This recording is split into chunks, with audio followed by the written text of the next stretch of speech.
few years ago, I was sitting down around a campfire on Molesworth Station with a couple of good mates of mine, and we were reminiscing around some of the fishing and hunting adventures that we had done over the years.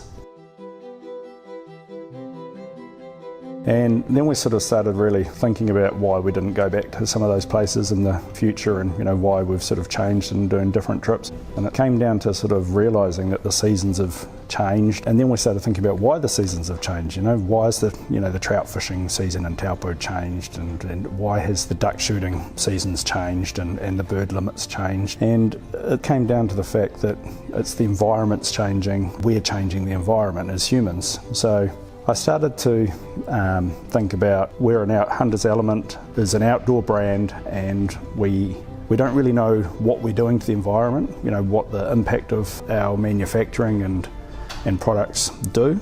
Yeah, we thought we'd basically sit down, review it all and see what we came up with. So, we design everything here in New Zealand, we get everything made over in Asia. We've always gone and inspected our factories in Asia, and we've always noticed the pollution and stuff in the air over there, but never really thought too much of it. So we thought, well, perhaps we're contributing to this mess that is happening in another country. So I sat down with our marketing team and our product design team, and we basically went through and did a full company-wide audit. We discussed it all, what the impacts would be, on the company and the team. So we put it to a vote, and the whole team was completely behind it. So one of the significant implications of the Hunter's Element Sustainability Promise and doing things a more environmentally friendly and sustainable way is the financial cost. We have to pay more for the materials, and all the trimming and all the swing tags and everything costs a lot more. The design time involved increases, and it does slow our development because we have to research everything a lot further. What you know when you're buying Hunter's Element gear is that you are going to pay a premium for our gear, but then you also know that we're doing the best we can and minimising our impact on the environment.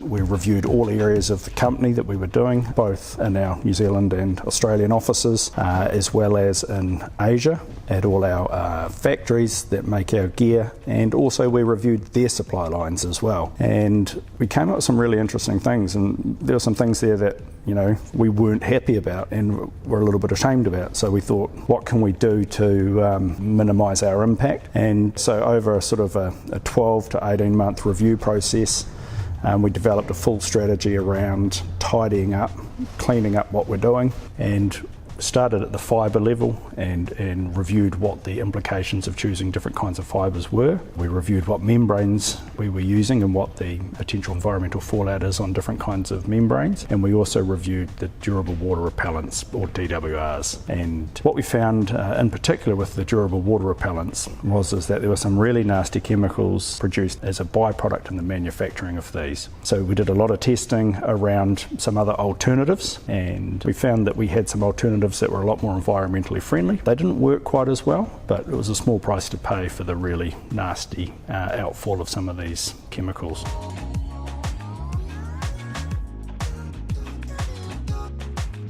As far as the packaging goes, we made a huge immediate impact in this area. We worked out that we could save 1/2 ton of plastic bags a year. So far since we started this project, we've saved just under 60,000 plastic bags, which is a pretty significant amount. And we also worked out that we could take all our swing tags and cardboard boxes from being just a nice glossy printed card through to a recycled card that could be easily recycled again. We basically have been able to turn, in a year will be around 7.2 tonnes of card, so recycled and able to be recycled, or even better, composted.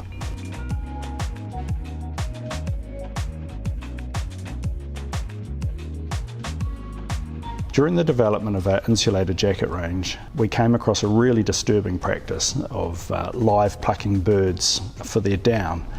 And we didn't want any part of this whatsoever. So for the first season, we released a really good quality synthetic fill option. And we did that while we investigated a reputable supplier that we have been to and seen and traced the supply line to ensure that we are not participating in this live pluck bird scenario. It was also really important to us in Asia. We're aware that some of the factories offer a live plucked bird alternative or a sustainable alternative that is fully traceable. For us, it was really important that we didn't have a factory that was doing both practices. We really didn't want anything to do with the live plucked birds.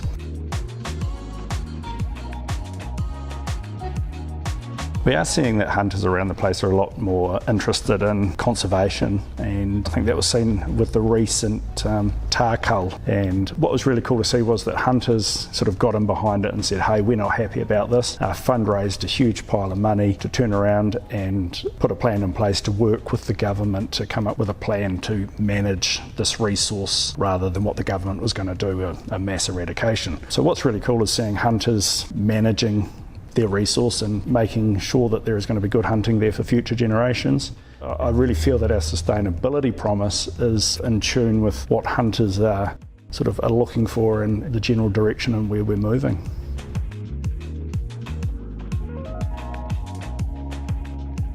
Yeah, so as we continually develop our new products and bring out new products, we're asking ourselves the question, what can we do to do things better? What can we do to minimise the impact on the environment? And then we take all these factors into consideration to make sure it doesn't impact the performance of the product at all. We're putting this through all our future products.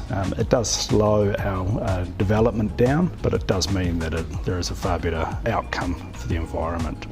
As an outdoor brand, it's really the least we can do. We exist by making great gear for people to enjoy the great outdoors. So yeah, we want people to know that they can rely on our gear and that we're using the most sustainable practices in the manufacturing of our gear.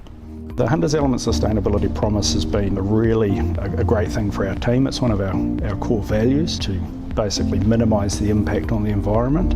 The whole team's really got into it, all the way from our product design, marketing, and our guys in our dispatch areas. And it slows things down, it creates more work, but it's helped make us tighter as a team because we're all actually going in a better direction and doing the right thing. I actually really like to thank my team for the extra effort that they're putting in here. We've achieved a lot of great things here at Hunters Element, and it's probably one of the things that I'm most proud of out of everything we've done.